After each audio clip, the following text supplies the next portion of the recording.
bonjour et bienvenue à Impact Pod. Alors moi c'est TK, l'américain de ce groupe d'amis réunis par le rugby. Et je suis très content d'être là avec mes copains. Ça fait l'épisode 95 quand même, ça fait beaucoup de bonheur, beaucoup de moments partagés autour de nos petits microphones et sur ce fameux sport de rugby. Et bien sûr, aujourd'hui, franchement, ça devrait être un des épisodes phares, parce que quand même, c'était un des matchs phares qu'on a vu de notre équipe de France. C'était un truc incroyable. Je suis super content d'être toujours là avec mon très grand copain, Charlie Bayer. Salut mon ticket, salut les copains. Oui, je pense que l'épisode, s'il est à la hauteur de la prestation de nos Bleus de samedi, l'épisode devrait être assez phénoménal. J'ai vraiment hâte d'en débattre avec vous. Je ronge mon frein dans mes discussions depuis quelques jours pour pouvoir me lâcher avec vous sur mes impressions de ce match. Ravi de vous retrouver. Bah, pour ce match historique, on a aussi notre prof d'histoire rugbystique, c'est Théodore de Saint-Rémy. Salut mon Théo. Salut les gars, moi effectivement je suis également ravi d'être là. J'ai lu lundi 2 articles importants vraiment sur le rugby mondial. Le premier évidemment sur ce match extraordinaire qu'on a vu et dont on va certainement reparler, et puis l'autre alors sur notre Charlie à l'opposé peut-être dans le style comme dans le contenu, mais on apprend quand même que Charlie fait des matchs en réserve en Fédéral 3 avec des Timberland au pied à l'autre bout de la France, et moi je dis Charlie, chapeau, je dis dreadlock, je dis ce que tu veux. J'ai adoré. Voilà. On a posté, je crois. Il faut lire cet article. C'est un sommet du sport, un autre sommet. Voilà. Et ouais, mon Théo, je sais, il y a l'Himalaya, tu vois, qui pourrait être un sommet à atteindre, mais moi je me suis penché plus vers les sommets inverses. Tu sais, il paraît que dans les océans, il y a des profondeurs ça va très très loin dans les profondeurs. La mer des Sargasses. On n'a pas tout découvert. Ouais, bah écoute, quand tu choses du 50 et que t'es à 3 heures de chez toi, c'est un peu plus compliqué pour trouver des crampons à ta taille que pour certains, que pour mes amis aux petits pieds. Donc voilà, c'était un peu compliqué. J'ai essayé de jouer avec des crampons 46, mais j'étais comme dans les, tu vois, comme dans les chaussures d'escalade. Là, je sais pas si vous avez déjà essayé, où t'as l'orteil recroquevillé, c'est absolument horrible.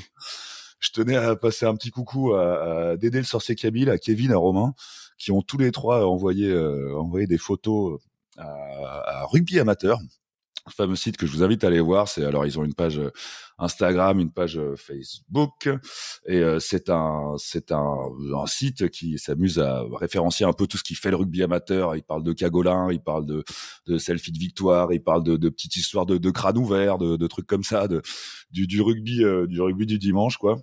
Et donc voilà, il y a Jérôme qui m'a contacté et à qui je passe le bonjour, et qui m'a posé plein de questions sur cette histoire, et c'est vrai que c'était très drôle, voilà. Et je remercie Jonathan Best, notre copain, qui a aussi rediffusé cet article aussi. Mais voilà, j'avais envie de retourner dans un truc un peu rétro, quoi, à l'époque des chaussures montantes et tout. Ouais. Les Riva, ça s'appelait.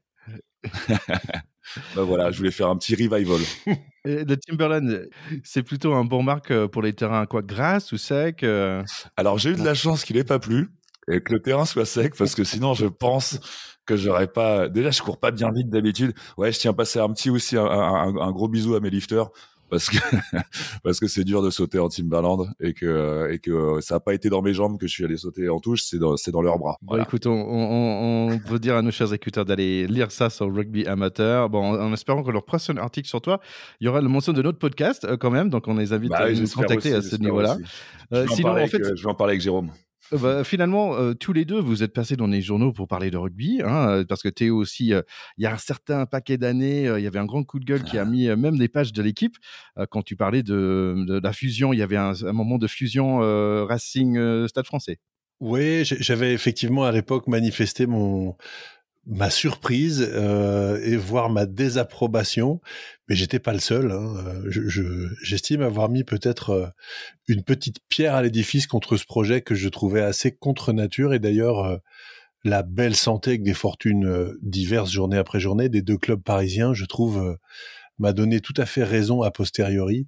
Je continue de penser qu'il y a tout à fait la place pour 2 grands clubs à Paris et en Île-de-France, et avoir des derbys parisien ou francilien, va-t-on dire, de rugby de haut niveau, c'est un grand bonheur. Donc je regrette pas.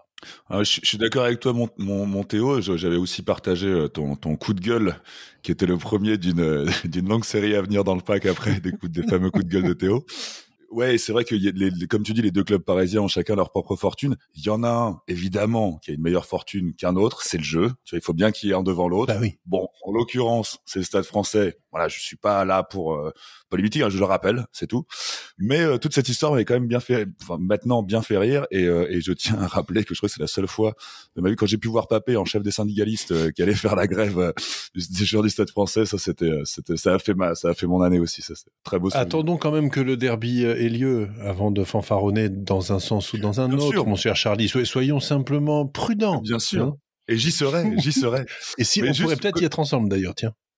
Ah bah avec grand plaisir. On aura. Mais justement, par rapport au derby, ce que tu dis, moi je trouve que la sauce des derbys Île-de-France a vraiment très bien pris. Absolument. Et tu vois que les joueurs jouent différemment à chaque derby qu'il y a, qu'il y a une motivation, qu'on est tous contents. Donc c'est très important d'avoir regardé ces deux clubs différents. Les derbys le prouvent. Merci pour ton coup de gueule. Bon, je ferme le minute parisienne, là, si je peux. Désolé. J'aimerais bien faire ma petite minute nord-américaine. Il y avait du rugby Sevens à Canada. Jolie apparence en finale par les hommes de la France, quand même. Malheureusement, il y avait une défaite contre Argentine, mais 33 à 21, mais bravo pour la deuxième place. Et en fait, c'est des filles américaines qui ont chippé la troisième place aux femmes françaises, 19 à 7. Donc voilà pour le Sevens. T'étais là pour casser l'ambiance, là, du coup, oui, Thierry. On est d'accord. Bah, ok, non, c'était juste une question. C'était juste une question. Faut casser un petit peu. Faut pas donner trop. Après, on a quand même le Rugby Championship qu'on aime bien, le fameux Six Nations bis. Et bravo, l'Allemagne qui a gagné un match. Ouais. Contre Pologne, 23 à 18. Et en fait, c'est assez intéressant parce que maintenant, ça passe comme dans les Sevens, dans une espèce de placement games. Il y a 8 équipes et en fait, donc maintenant, ils commencent à avoir des placements. Géorgie qui a battu Roumanie, Portugal qui a battu l'Espagne, Néderlande qui a battu Belgique. En fait, maintenant, il y a Géorgie qui va être contre Portugal. Et après, Roumanie contre Espagne. Donc ça, c'est pour le 1, 2 et 3, 4e place. On salue bien sûr nos auditeurs au Portugal, qui seront forcément contents de savoir qu'ils ont battu les Espagnols. Et quand les Portugais battent les Espagnols, c'est un peu comme nous quand on bat les Anglais, si tu veux. Il y a un truc... on passe une petite semaine tranquille après. Tandis que quand l'Allemagne bat la Pologne, on peut pas trop faire de blagues dessus, quoi. C'est moins drôle, disons. Il y a un peu plus de pathos. C'est rarement drôle. Allez, est-ce que tu peux nous faire un petit point U20, là, cher Théo ? Oui, les U20, disons qu'il y a eu là aussi des fortunes diverses, n'est-ce pas ? Puisque les Irlandais, alors, se sont baladés dans des proportions un peu inquiétantes contre les Écossais en les battant 82 à 7. Les Italiens, qui peut-être à nouveau nous annoncent des lendemains qui chantent, ont battu, certes de peu, mais ont battu les Gallois 29 à 25. Et les petits Français, qu'on appelle les Bleuets, avait mené 13-0 à la mi-temps avant de gagner 42 à 7 contre les Anglais. Alors, est-ce que c'est ça qui a donné de très bonnes idées aux seniors après, aux grands ? Ben, j'en sais rien. En tout cas, on est content pour eux. Et au classement, mais ça donne un classement qui ressemble, en tout cas pour les 2 premières places, au classement des grands, puisque l'Irlande est en tête et en passe de faire le Grand Chelem. La France est juste derrière et n'a perdu que contre les Irlandais. Et ensuite, l'Italie, l'Écosse et le Pays de Galles. Voilà comment ça se passe pour l'instant. On espère en tout cas que les Anglais iront battre les Irlandais et donneront une chance aux Français de remporter la timbale. Est-ce qu'on a d'autres choses au niveau d'Ordov avant d'attaquer the main course ? Non, pas vraiment, mais moi je voulais juste passer un petit coucou, un petit bisou à Monique, qui est une collègue de boulot de mon pote Bayeul, qui bosse à la compta et avec laquelle il débriefe tous les mercredis après-midi l'épisode du pack de potes. Donc du coup, bah j'en profite pour lui passer un petit coucou et lui faire un gros bisou et merci Monique de nous écouter attentivement. Pack de potes, terrain 10. Allez, c'était un week-end où on était tous bleus ce week-end. On voulait que toutes les équipes bleues gagnent. C'était pas exactement le cas pour tout le monde, mais on va démarrer avec le premier match. C'était Pays de Galles contre Italie. Bon, avant de démarrer, il y a un petit truc qui se passe chez les Gallois. Ils reniflaient un truc, un petit stick qu'ils mettaient sous le nez. Ils partageaient avec ses potes. Mais qu'est-ce que c'est ce truc ? Donc, j'aimerais bien à la fin que vous m'expliquiez, les garçons. Bon, qu'est-ce qui a se passé dans ce match ? Bon, les anthèmes manquaient un peu de peps, on va dire. Mais c'était mieux que la semaine dernière pour les Irish. Ils avaient l'air un peu désintéressés quand même, les Gallois. Italie, c'était la main sur la poitrine, les yeux fermés. Ils ont de l'intensité quand ils chantent leur thème national devant leur public. C'est presque la même équipe qui nous fait plaisir depuis quelques semaines, sauf il y a l'ange Capozzo qui est absent. Côté des Rouges, pas de Alwyn Jones, pas de Bigard. Riz Ahmed est sur le banc, c'est un peu curieux. Le match démarre, les premiers points sont quand même pour les Rouges, un pénalité suivi par un essai chanceux pour Dyer. Ça donne un peu de peps aux Rouges, 10-0. Les Italiens essaient de dérouler leur attaque, mais c'est approximatif. Ils prennent les 3 points offerts par les Rouges, mais quelque chose se passe. Les Gallois récupèrent le ballon. Williams marque un essai opportuniste. C'est 15-3 à 19 minutes, assez étonnant. Les Italiens toquent sur la porte, ils jouent beaucoup à la main. Pour les Rouges, c'est l'opposé. Ils font un coup de pied et ils mettent beaucoup de pression sur les arrières en bleu. Et ça marche, ils récupèrent pas mal de ballons comme ça. Une grosse action pour les Bleus, bien démarré par Garbessi, mais mal fini, dommage. Mais au moins, peut-être le Ferrari a démarré son moteur. Ils arrivent à mettre un peu de pression, mais c'est pas quand même les mêmes niveaux que les semaines précédentes. Les Gallois font rien d'exceptionnel. Un pénalité, un touche, une cocotte et essayent les pénalités. Ils sont maintenant à 14, les Italiens. 22-3, le score pour les Gallois. Deuxième mi-temps, ça démarre un peu mieux, surtout grâce à des percées par des avants comme les frères Cannon, qui marquent son essai.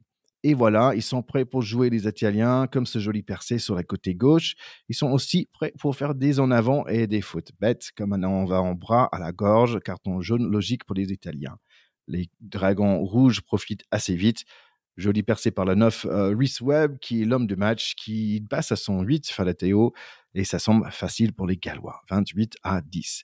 Je suis frustré et il y a encore 30 minutes à jouer. Dommage, j'ai déjà fait ma sieste.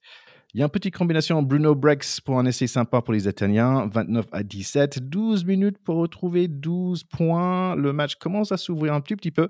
Il y a de l'énergie, mais les opportunités sont gâchées. On finit là. Les rouges sont pas si mal et les bleus sont pas si bons. C'est une très belle conclusion. Oui, tu parles des hymnes que tu appelles anthèmes, et c'est extrêmement mignon. Je voudrais vraiment pas que tu changes ce mot. Mais c'était important comme match pour les Italiens qui, faut le rappeler, avaient gagné l'année dernière à Cardiff pour la première fois depuis pas mal d'années dans le tournoi Destination. Donc c'était un rendez-vous avec les Gallois, mais c'était aussi un rendez-vous avec eux-mêmes pour savoir s'ils étaient en train d'accrocher ou pas cette place de 5e nation des 6, on va dire au débit de nos amis gallois qui sont dans le creux de la vague. Malheureusement, les Gallois ont quand même suffisamment surfé sur la vague pour battre à nouveau ces Italiens qui vont finir avec la cuillère de bois, puisque la semaine prochaine, ils joueront contre les Écossais et qu'on les voit pas aller renverser les Écossais à Murrayfield, lesquels Écossais auront besoin de se rattraper de la défaite qu'ils ont subie contre les Irlandais. Ouais, moi j'avoue que j'espérais mieux des Italiens. J'ai l'impression que s'ils avaient fait des matchs comme ils ont pu en faire précédemment dans ce tournoi, ils auraient peut-être eu plus de chance. Je les ai trouvés un peu apathiques. Même quand tu disais que les Gallois aussi n'avaient pas l'air très concernés pendant les hymnes. Moi aussi, par rapport à ce qui s'était passé l'année dernière, je pensais qu'ils seraient un peu plus revanchards et tout, mais non, ils étaient sur le rythme de croisière normal, les Gallois. Et voilà, quoi. Je pense ce qu'il faut surtout retenir, c'est que même si l'Italie nous fait rêver de temps en temps et nous fait croire à sa naissance, à son éclat venu. On y est toujours pas. Il y a le pied dans la porte, mais elle est toujours qu'entrouverte. Ce que j'ai trouvé intéressant, c'est que Théo, t'aimes bien dire que c'est un sport à 15 et une seule personne n'est pas important, mais quand même Capozzo, ça lui manquait en fait. Et en plus, le mec qui le remplace, il s'appelle Alain. Tu vois, c'est moins classe que Capozzo déjà. Mais franchement, c'est moins italien.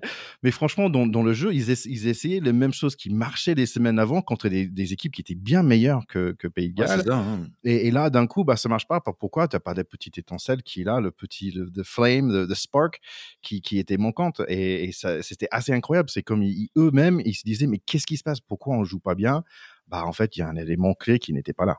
Oui, c'est vrai que Capozzo, il a incarné ce grain de folie dont manquaient les Italiens depuis longtemps. Et là, sans lui, comme on dit, un seul être vous manque et et tout est dépeuplé.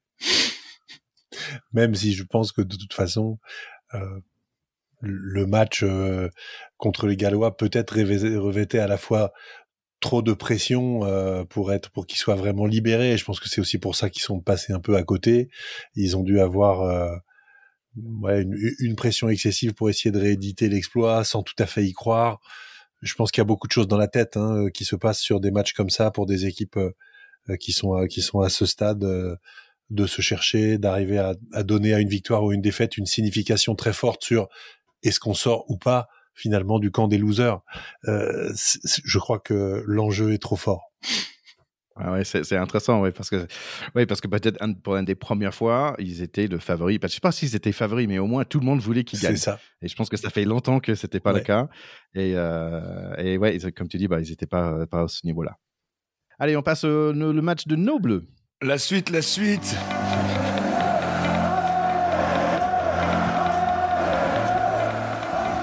Allez, le fameux crunch à Twickenham. Ah bon, le match démarre et moi, je suis toujours en train de me battre avec mon Freebox.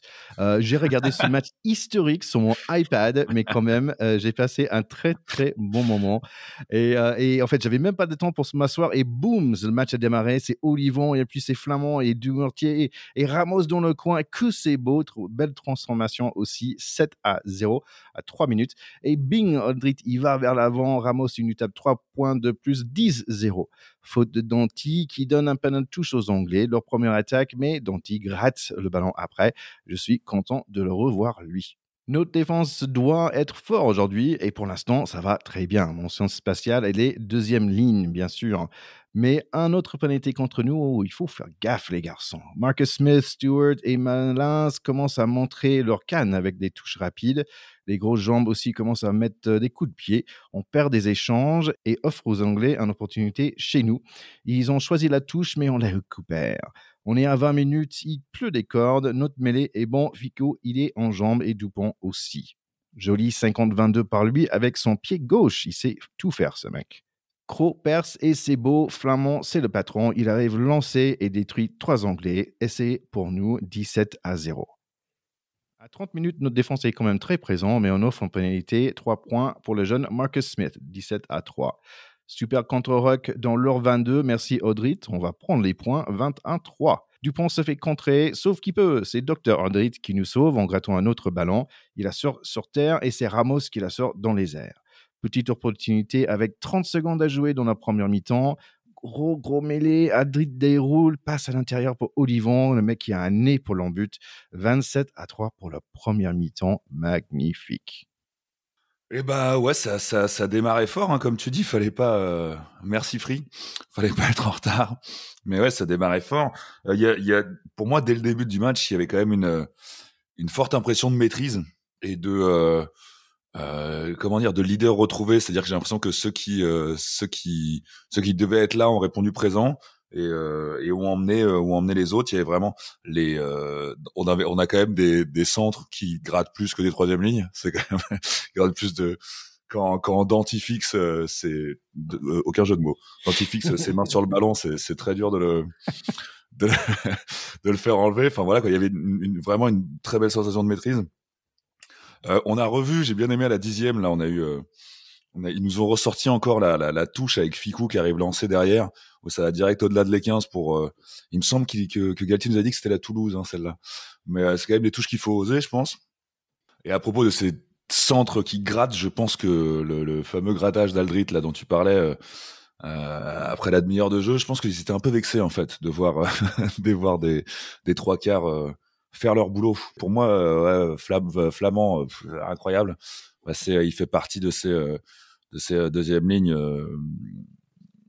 de ces quatrième, troisième lignes. Je sais pas si on peut dire que c'est comme ça. C'est des deuxièmes lignes très très mobiles partout. Enfin, vraiment très impressionnant. Voilà. Et d'ailleurs son essai, puisque je suis là à parler des touches qui sont une phase de jeu qui me régale, son essai à Flamand part d'une belle action en touche, où ils étaient repartis, la touche avait été jouée, ils avaient ramené petit côté pour jouer dans les 5 mètres, entre passes de gros comme ça. Ça fait plaisir quand, orgie de jeu jusque dans les deux touches que je viens de citer. Déjà, c'est des trucs un peu hors hors des choses qu'on a l'habitude de voir. Voilà, les Bleus sont là pour jouer, pour envoyer du jeu, et ils le maîtrisent, et il y a la chance de leur côté. Tout va très très bien. Oui, c'est vrai que la mi-temps, enfin le match entier d'ailleurs, mais la mi-temps que fait Flamand est quand même improbable de performance. C'est absolument incroyable. Hein. L'équipe lui a mis 9 le lendemain comme note. C'est quand même très rare pour un deuxième ligne. Je pense que j'ai jamais vu ça. Il fait un match absolument hors du commun. En plus, il marque 2 essais. Je note en particulier que sur le premier, si vous regardez bien, c'est Ramos qui fait la passe à Olivon, un peu le long de la ligne de défense. Et en faisant cette passe à Olivon, il saute Flamand. Et en fait, Flamand a l'intelligence, non pas de se mettre simplement au soutien, mais de se décaler, de se retrouver soutien extérieur. Et donc, on a 2 offloads d'affilée, celui d'Olivon, puis celui de Flamand. Et là, je trouve qu'on voit vraiment que ce garçon a été formé en numéro 10. Parce que il jouait derrière quand il a commencé le rugby et quand il a fait ses premières armes en jeune. Il a joué 10 pendant assez longtemps. Après, il a grandi peut-être un peu tard, je connais pas sa vie, mais il avait manifestement pas un gabarit de deuxième ligne quand il était plus jeune. Et on voit très bien que c'est un gars qui sent le jeu, qui sent les intervalles, qui sent les coups. Et sur ce moment-là, c'est absolument génial de voir ce joueur qui se dit, bah, ok, la passe a été sautée, c'est pour mon partenaire de gauche. Je redouble en fait et je vais derrière jouer l'offload comme un avant, mais en me mettant au bon endroit. Et à mon tour, je vais faire l'offload qui donne à Dumortier. Là, on voit Dumortier qui fait cette super avancée tout droit, qui fixe hyper bien ses défenseurs, tellement bien que le 15 anglais joue quand même mal le coup. Et quand il donne la balle à Ramos, bon bah c'est fini. Après, les cannes de Ramos font le reste. C'est un faux lent. On dirait toujours qu'il va pas très vite, Ramos, mais là on voit qu'il va super vite en fait. Donc rien que cette action qui est la première, qui marque tout de suite, elle plante le décor et là on se dit ouh là là quoi. Les mecs, 1, n'ont pas peur. On sait de cette équipe qu'elle a pas peur. 2, ils sont dans un bon jour. 3, les Anglais doivent se dire attention, danger quand même. Et ça, je trouve que pendant tout ce match, on a l'impression que les Anglais ne se sont pas remis de cet essai inaugural qui prennent au bout de 2 ou 3 minutes, qui fait gronder Twickenham tout de suite. Et les Anglais, oui, sont pris à la gorge en fait. Hein. C'est ça qu'on a ressenti dans cette mi-temps. Ils les ont jamais lâchés. Et puis pour pas durer trop longtemps, parce qu'il faut qu'on parle de la deuxième, l'humiliation suprême, c'est quand même le dernier essai juste avant la mi-temps, où les Anglais sont pris en mêlée, reculent, sont pénalisés, et on joue même pas la pénalité, on joue le ballon et on va marquer, et marquer en force.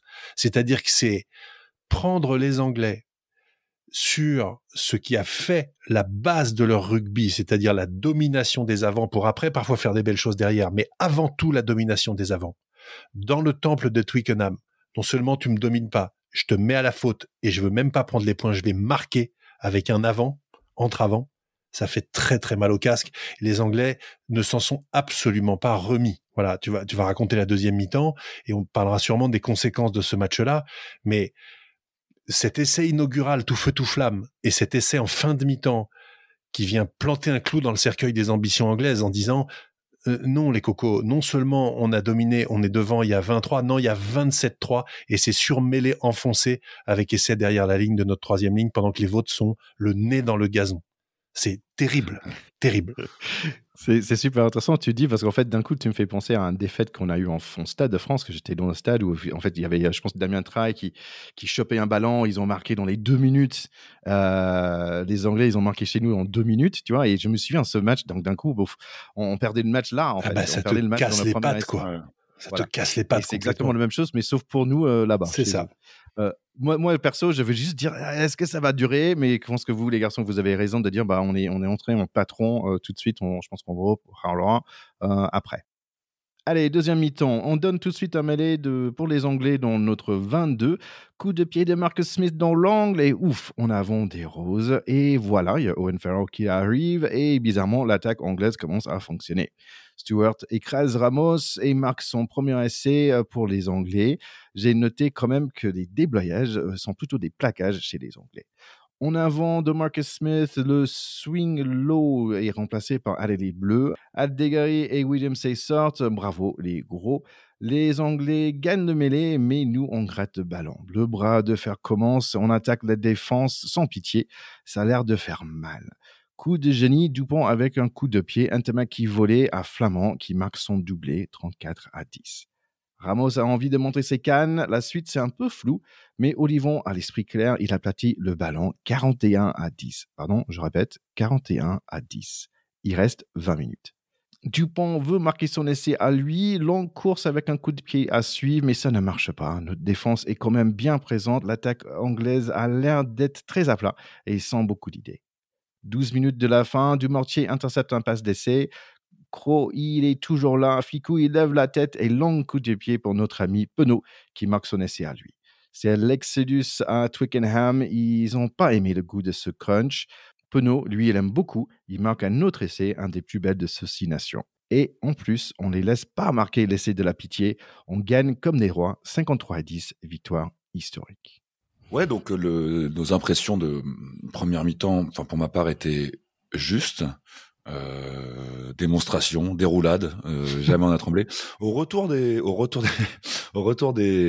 la mi-temps, j'ai senti les Anglais quand même un peu plus concernés. Je les ai vus plus dedans. Peut-être bon, ça n'a pas duré longtemps. Mais ça a duré 5 minutes. Ils ont fait 5 super belles minutes. Mais ça a duré 5 minutes. C'est incroyable. Mais il y avait pas plus, quoi. Ouais, c'est assez fou. Tout à l'heure, je parlais en première mi-temps aussi du facteur chance, hein, qui était nôtre. Mais je pense que c'est ça qui fait aussi les grands matchs. Mais sur le doublé de Flamand, qui est, je le répète, énorme, hein, bien sûr, hein, mais il y a quand même un peu de coup de chance sur les deux Grinta, parce que déjà le rebond lui est favorable, hein, à Flamand. Et puis même au tout début, surtout j'avais noté, il y avait personne, je sais plus qui était parti, il y avait un joueur qui était parti tout seul, donc sans soutien. Il a été contre-roqué assez rapidement, et c'est vraiment genre, enfin le ballon a été perdu. Je crois qu'il a été jeté. Bon, Dupont a dû aller le chercher rapidement, mais il y avait quand même un poil, c'est joué un poil roux d'anglais, quoi. C'était vraiment pour cet essai. Bon, mais après le reste était démonstratif. Mais voilà, il y avait une grosse impression, et aussi le fait, moi j'ai remarqué que à sa sortie, Dupont a quand même été applaudi par Twickenham. La dernière fois que j'avais vu un truc aussi ubuesque, c'était pour le dernier match de Wilkinson au Stade de France avec Toulon. Ouais. Il avait été applaudi aussi, ou même les Français avaient chanté un God Save, ou les Swing Low, Swing Chariot, je pense. Donc voilà, je pense que c'est le monde entier sait qu'on a dans nos rangs le meilleur joueur du monde, hein. Les commentaires l'ont dit après. Il est archi impressionnant. Mais il y avait quelque chose dans cette, pour revenir sur un truc plus large, quoi. Il y avait quand même quelque chose on avait vraiment une bande de copains qui jouaient au rugby et qui s'amusaient sur le deuxième, sur le doublé de Penaud sur le deuxième. Jaminet lui fait la passe, il est mort de rire. T'as un truc où ces mecs s'éclatent, en fait, quoi. Ils prennent un plaisir fou. Oui, alors, je vois tout à fait l'image dont tu parles. Moi, je crois pas que ce soit de l'humour. À ce moment-là, c'est de la sidération. C'est-à-dire que ils sont en train de vivre un truc auquel ils peinent à croire. C'est-à-dire que je pense qu'ils avaient quand même une pression d'enfer après la défaite contre les Irlandais, de se dire, bon, finalement, ok, les Irlandais sont premiers mondiaux, mais est-ce qu'on est rentré dans le rang, quoi? Est-ce que finalement, comme d'hab et comme avant, on va se mettre à venir paumer à Twickenham de pas beaucoup, ou même de beaucoup, j'en sais rien, mais ils étaient pas complètement sereins, parce qu'ils ont pas affirmé que des choses sereines dans ces dernières semaines. Et donc, là, je pense qu'au moment où Jaminet fait cette passe, il y a plus photo. Ils savent qu'ils en ont mis grosso modo, là, 50 à Twickenham aux Anglais, et ils sont dans un rire de surprise. Oui, quoi. Comme sur un nuage, en fait, en train de se dire, mais c'est pas possible, c'est une fête d'anniversaire surprise. C'est quoi? Où sont les caméras? C'est un truc, je pense, complètement fou. Je pense qu'on parlera de ce match pendant longtemps, parce que il s'apparente à des déculottés historiques. Il rentre, toute équipe confondue, dans la bibliothèque des déculottés historiques qui seront peut-être utilisés comme référence de non-match absolu, ou de honte, ou de drame pour cette équipe d'Angleterre encore dans 10, dans 15, dans 20, dans 30 ans. C'est une certitude. Quand les Français avaient pris 52-10 au Parc des Princes contre les Sud-Africains en 97, on a mis quand même psychologiquement 15 ans à s'en remettre contre les Sudaf. C'était quelque chose d'humiliant au dernier degré. Juste un an après, les Anglais en tournée en Australie avaient pris un historique 76-0, mais c'était pas comparable. C'était une équipe de tournée. Ça reste des matchs entre guillemets amicaux. Il n'y a pas de titre en jeu dans ces matchs-là. C'était d'ailleurs la même chose pour le 52-10 des Springboks contre les Français au Parc des Princes. Et le 76-0 en Australie, c'était contre une équipe profondément remaniée. Ils étaient partis en tournée, les Anglais, avec des titulaires qui manquaient à l'appel. Et en plus, ils avaient eu des blessures en début de tournée, donc ils avaient une équipe qui était clairement inférieure. 76-0, on en parle encore. C'était une cata. Donc maintenant là, 53-10 contre une équipe réputé à peu près au complet.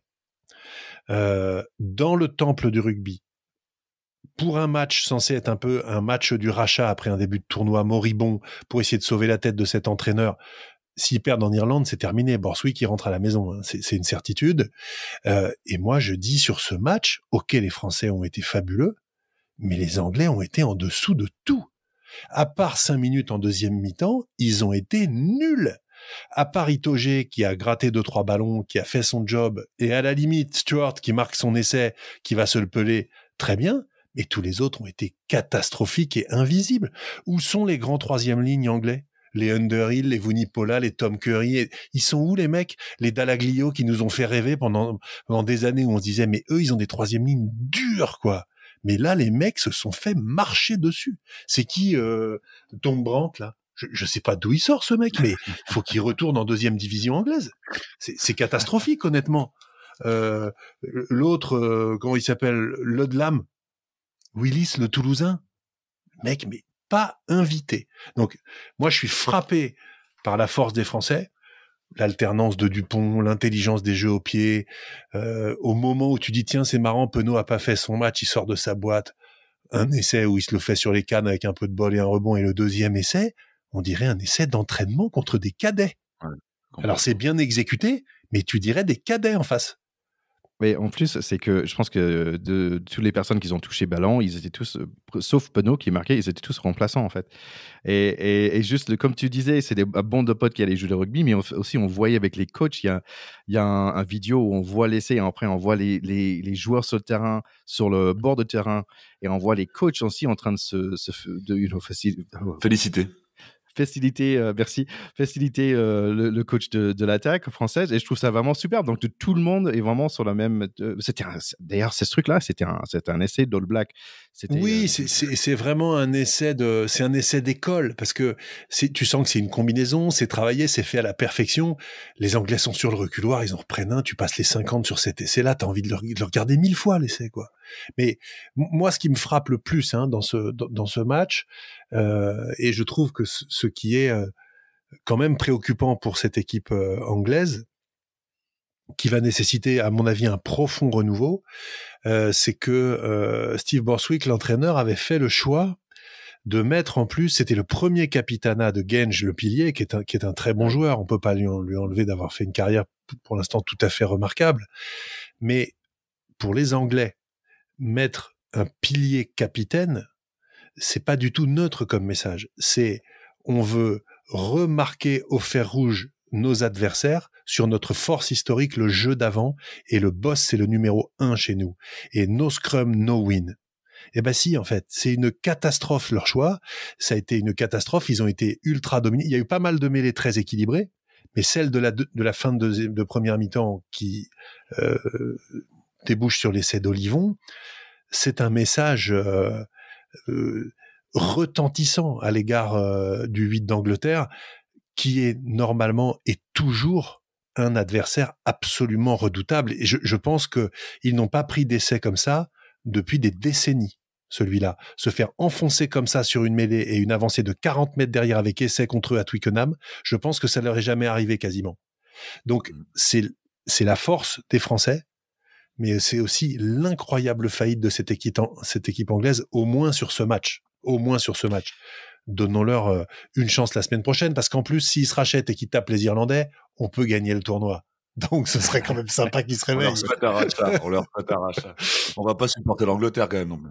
Ouais, il y avait quelques personnes qui parlaient presque un peu de pitié pour les Anglais parce que bien sûr ils prennent cher dans leur presse et tout ça. Mais moi personnellement, je suis assez certain que les Anglais, comment dire, they wouldn't feel the same for the French. Ils vont pas avoir ce même pitié pour les Français. Jamais. Donc pas ce sentiment avec eux. Non. Surtout que là, nous, on est en marche pour être champion du monde. C'est notre projet, comme dirait Emmanuel Macron. C'est notre projet. C'est pas le moment d'avoir pitié des mecs qui se plantent. Il faut leur marcher sur la gueule et il faut leur dire non seulement vous êtes mauvais, mais vous n'êtes pas invités et à la Coupe du Monde, vous sortirez pas des poules. Et il faut leur foutre les boules avec ça. Maintenant, on verra bien ce que ça donne. J'aime bien ces Théo-là, ces Théo fâché. J'aime bien. Ah bah c'est moi qui vais être la voix. Moi j'ai bien aimé dans le discours de Galtier à la fin qu'il ait quand même un petit mot pour les Anglais quoi. On l'a mangé notre pain noir aussi. On a quand même passé 10 années dures de supporters français.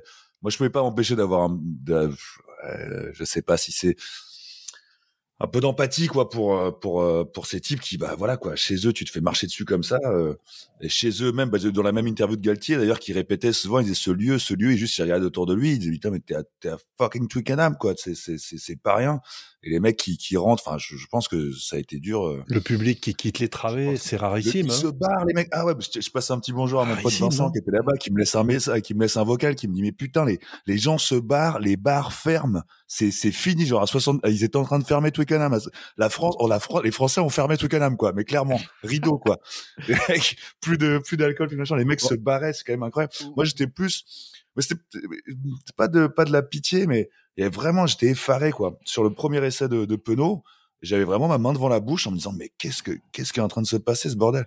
Et d'ailleurs peu de temps après il y avait un plan sur Danty qui était sur le banc là, fraîchement sorti, qui vraiment avait les yeux presque les yeux dans le vide, écarquillé.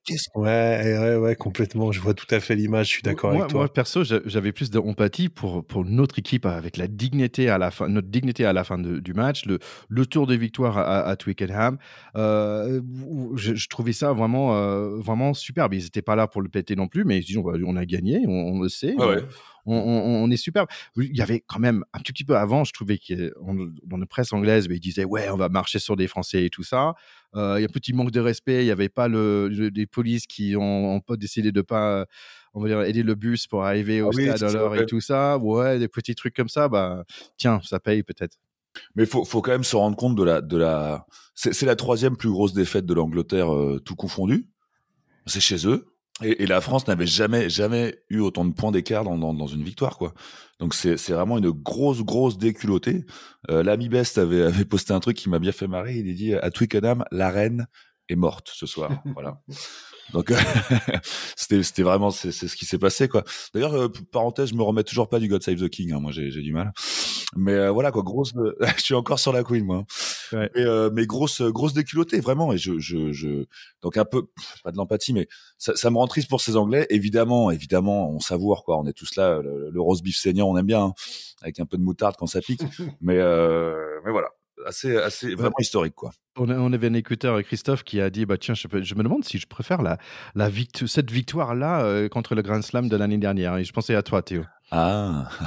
C'est difficile de comparer parce que le Grand Chelem de l'année dernière, il avait quand même une saveur immense aussi parce qu'il était contre les Anglais chez nous et on l'avait pas gagné depuis 10 ans.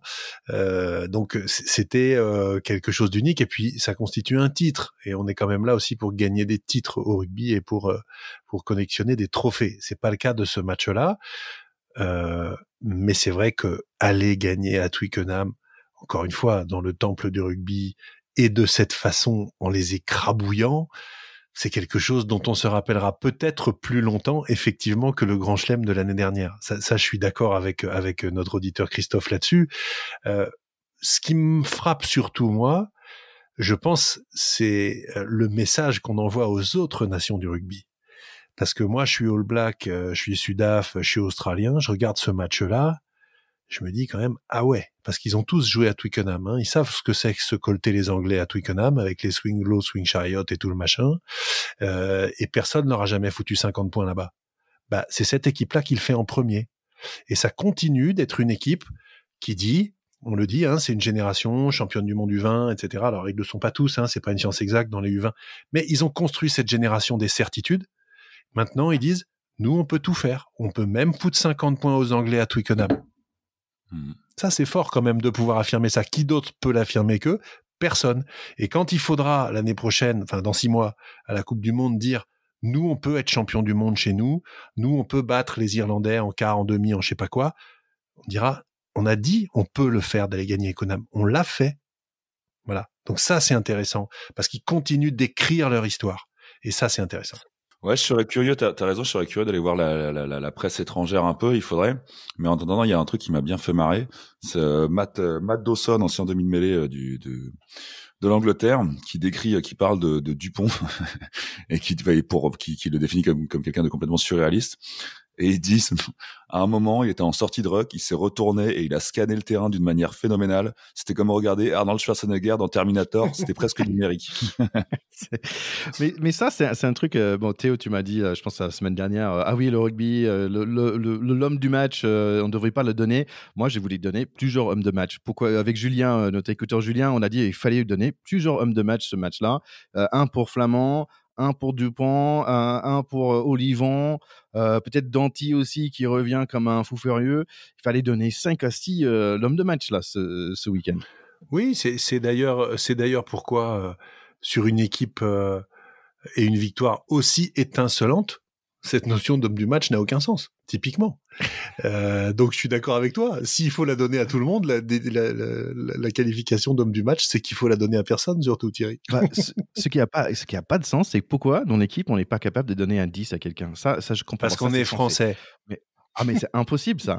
Évidemment que Thibaut Flamand doit avoir 10 sur 10. Qu'est-ce que tu veux qu'il fasse de plus? Même, tu vois, aux États-Unis, on a extra credit. Donc, tu peux finir 11 sur avec 10. 102. On peut avoir 102 sur 100 points. Tu vois, c'est complètement faisable aux États-Unis. On peut aller au-delà. Il était allé au-delà. Il mérite bien au moins le 10,5 que sur 10.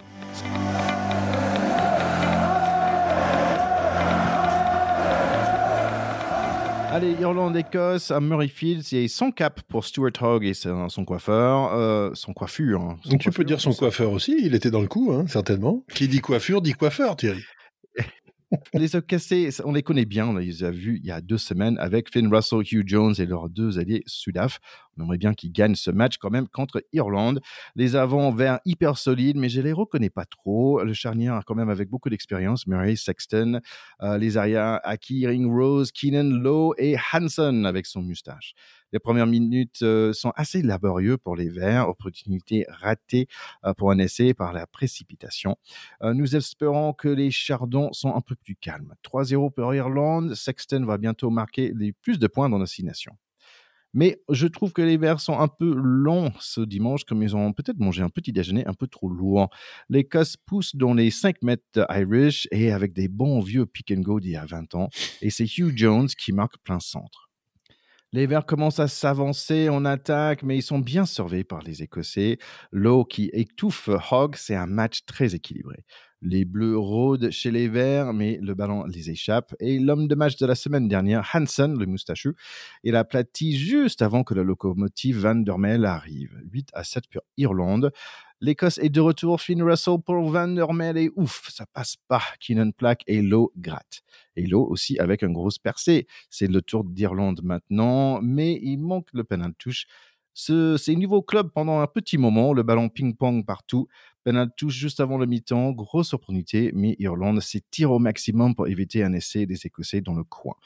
Deuxième mi-temps, et je suis rendu compte que j'ai oublié de parler des 3 avants irlandais qui étaient déjà blessés. Ballon libre pour tout le monde dans les premières 5 minutes. Petit problème de talonneur côté les Verts, c'est maintenant Van der Flyer qui lance. J'aime bien le chou du public écossais chaque fois que le pied Schumann touche le ballon. Hanson, lui, avec le moustache, c'est un allié gratteur. Ça me fait beaucoup penser à Gamin de Villiers, d'ailleurs. Il aime récupérer les ballons dans l'air aussi. Très jolie action pour lui, dont le 22 bleu qui mène un essai de Lowe. Lowe, pour moi, qui est un des meilleurs joueurs de 6 nations, qui n'est pas français. 15-7 pour l'Irlande, à 60 minutes. J'ai même pas le temps de me chercher une bière avant que les Irlandais sont de retour. Encore Hanson et Lowe qui déroulent vite côté gauche. C'est Conan the Barbarian qui marque côté droite, 22-7. Les Écossais ont l'air fatigués, voire en avant de 8 mètres de leur 3e ligne.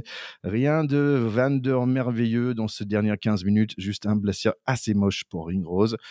Ils ont presque mis l'essai de bonus, mais on finit 22-7 pour la machine verte.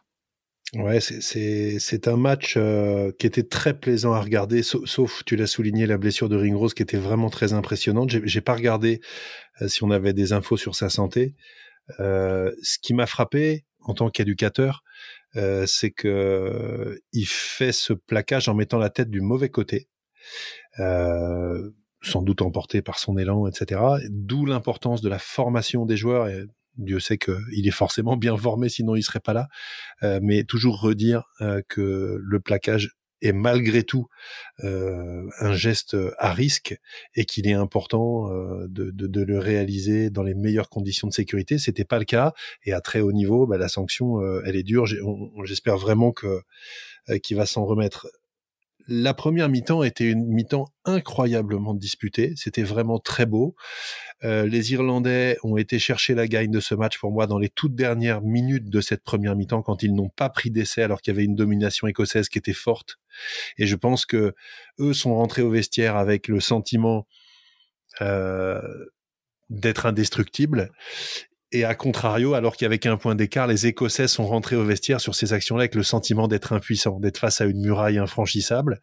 Et je pense que les stats de la mi-temps, je les ai regardées, elles sont incroyables. Il y avait 6 offloads partout, 50-50 en possession, et 451 mètres gagnés contre 452 mètres gagnés. C'est-à-dire quasiment copier-coller de domination. C'est dire à quel point c'était équilibré. Et la deuxième mi-temps a été tout à l'inverse. Et pour moi, ils ont puisé ça à la fin de la première mi-temps, les Irlandais. Les 2 essais qu'ils marquent en deuxième mi-temps sont hyper mérités. Comme tu dis, Love est un joueur fabuleux, mais Mac Hansen a été man of the match, et franchement, il le méritait. Il a fait un match de folie, l'ailier. Il était partout, il a gratté je sais pas combien de ballons, il sautait dans tous les sens. Il a eu des courses, des charges, des plaquages absolument énorme. On voyait que lui, malgré son casque et sa moustache des années 80 là. Chapeau aux Irlandais. Quelle équipe et quel match ça va être la semaine prochaine, Irlande-Angleterre. Si les Anglais se sont remis de leurs émotions, sinon ils vont prendre je dis même pas le mot.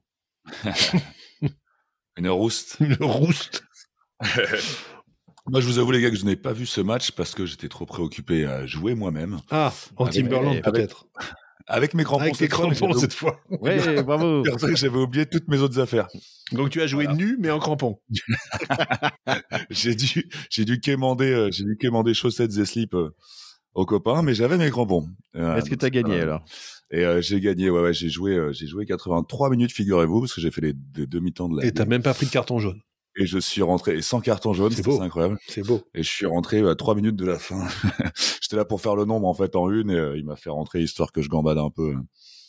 Voilà. Donc j'ai fait 83 minutes. J'ai pas pu voir le match, mais très déçu pour nos Picts, en lesquels je croyais quand même un petit peu. Oui, voilà. Moi j'ai notamment été, alors Dieu sait que je l'avais encensé en début de tournoi, il m'avait fait rêver.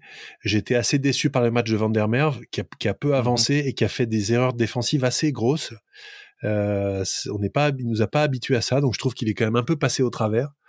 Pour le reste, pour moi c'est dans la tête que ça s'est passé, parce que quand on voit la première mi-temps qu'ils font, ils ont largement les moyens de battre ces Irlandais. Pour moi, c'est une défaite vraiment au mental, ou au contraire une victoire au mental des Irlandais qui veulent montrer qui c'est Raoul, quoi, tout simplement. Bah, écoute, les garçons, si je peux vous apprendre une expression en anglais, ça s'appelle the hip swivel. Et donc, en fait, j'ai quelque chose j'ai noté là avec Van der Merwe. Il y avait un moment en défense qu'il fallait qu'il tourne. Donc, le hip swivel, c'est la capacité de tourner les hanches et d'aller dans une direction vers l'avant, vers l'arrière assez vite.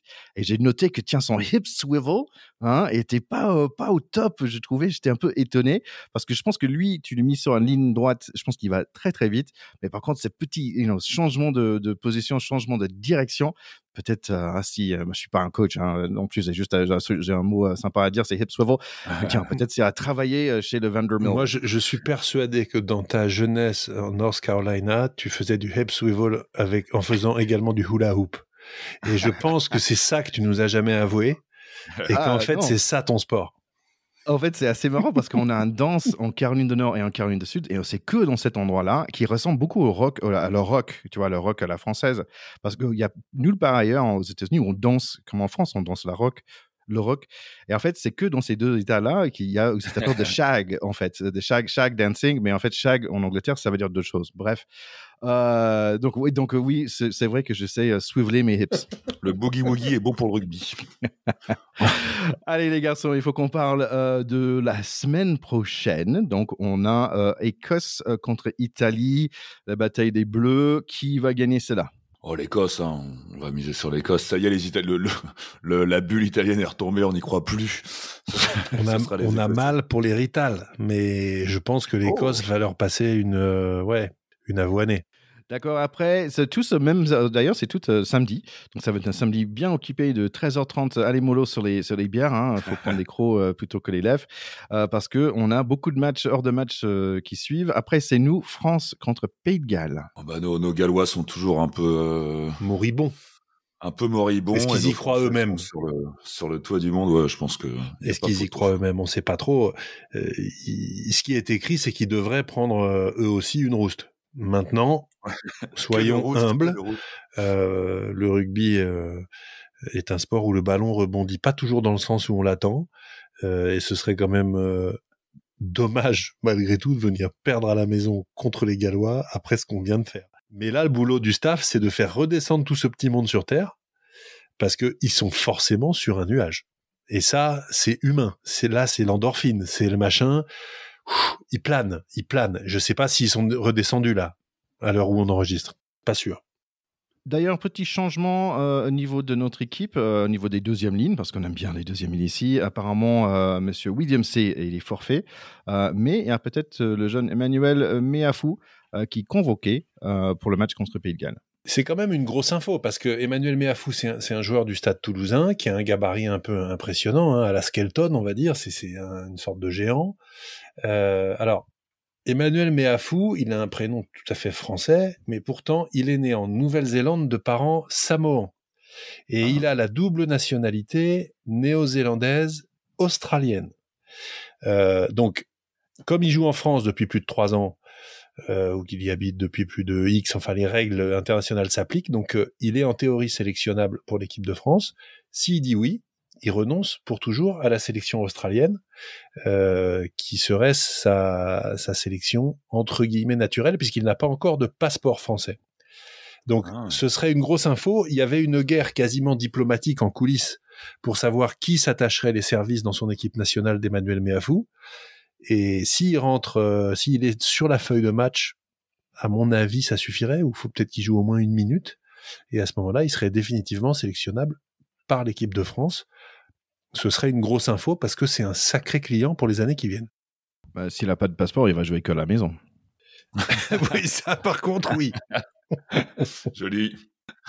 Allez, dernier match, c'est Irlande contre Angleterre. Donc, on espère bien que l'Angleterre se remet pour battre les Irlandais parce que c'est notre seule opportunité. Il faut que nous, on gagne par plus de 20 points. Il me semble, c'est la différence de points qu'on a entre l'Irlande. Il faut que l'Irlande perd et nous, on gagne par plus de 20 points que l'Irlande perd. En fait. Ouais, les Anglais, pour une fois qu'on est derrière vous, nous lâchez pas. Faites-nous plaisir, quoi. Je pense que ce match va être... super. Si les Irlandais gagnent, ce qui est quand même une probabilité élevée, ils sont sur une série extraordinaire, ils sont devant leur public, c'est pour arracher le grand chelem face à une équipe anglaise totalement moribonde. Les Irlandais, comme toutes les autres équipes britanniques, aiment rien mieux que marcher sur la gueule des Anglais qui leur ont marché sur la gueule 50 millions de fois.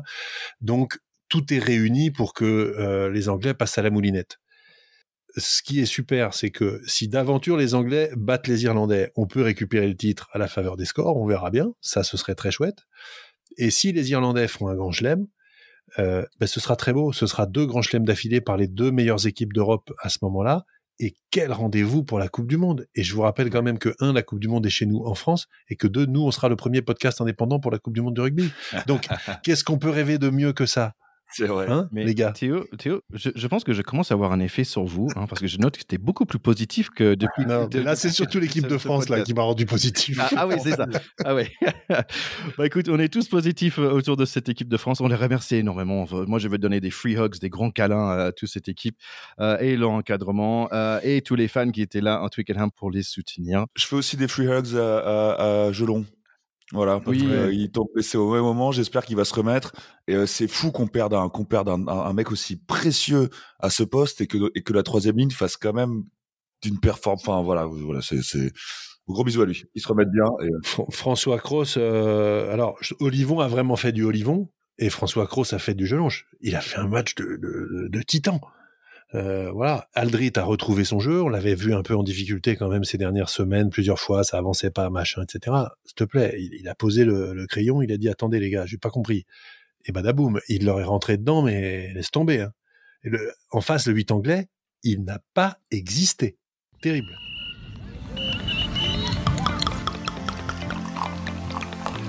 Bon, les gars, je vous dis une très bonne semaine, très bon fin de ce 6 Nations à vous.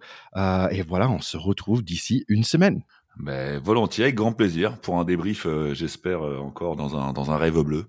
Oui, bah écoute, effectivement, on pourra trinquer à la fin de ce tournoi et également peut-être à la fin des ambitions anglaises dans le rugby mondial. Non, je plaisante, c'est pas sympa. Soyons positifs, même Owen Farrell, on l'aime bien. On est d'un seul coup pétri d'amitié pour tout ce rugby anglais, surtout quand on leur ramène 50 à Twickenham. Voilà, allez, bon week-end et bonne semaine. Allez, likez tout ça sur tous les réseaux sociaux et à très bientôt dans une bonne semaine. Allez, à plus. Allez, bye. Ciao. Salut, ciao.